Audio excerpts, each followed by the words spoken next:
to public safety. Mr. Fetterman, Republicans have called you dangerously soft on crime.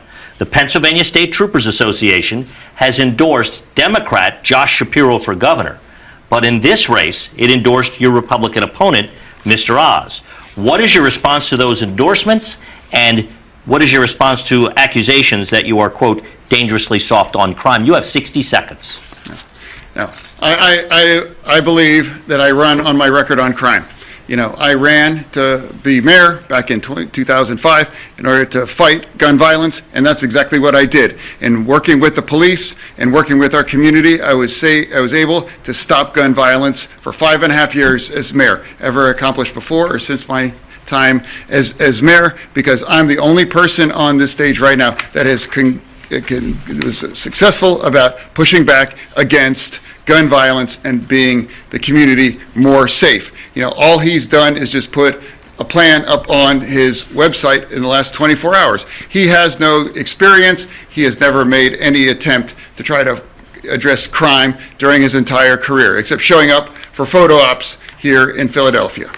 I will give you 15 seconds to respond to that, and then I have a question for you. The Fraternal Order of Police from Braddock, the small town he represented, endorsed me. They supported me because what he's saying is not true. Violence skyrocketed in Braddock. I mean, the town wasn't in a good shape when John got there. It got worse when he was there. People kept leaving. So, of course, you're going to have all kinds of aberrations. But, John, the city was dangerous under your leadership, and that's why the FOP endorsed me. Mr. Oz, this past summer, Congress passed the first gun control bill in decades.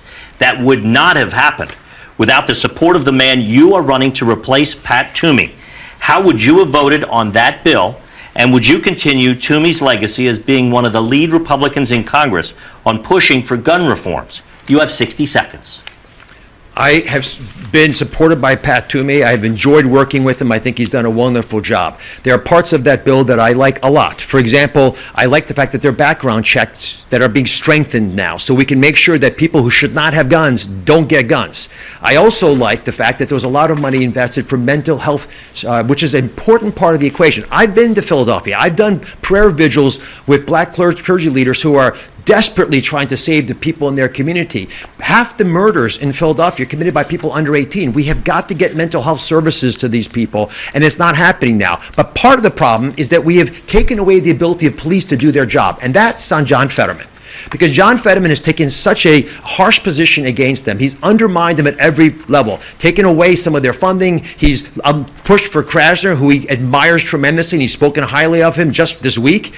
He's taken his policies to a new extreme. He's argued that people should be let out of jail without any bail, no matter what they did to get in there. He's argued to release 1/3 of all prisoners. 1/3 of all prisoners out of touch. Quickly, 15 seconds. Would you have voted for that Pat Toomey supported bill? If you I would have tried to improve that bill. There are things that I think most of us appreciate. I wasn't there at the time, so I can't speak to what was possible. But I do know there are parts of that bill that do make sense, and the ones I described should be followed. Let's see how it works out. Okay.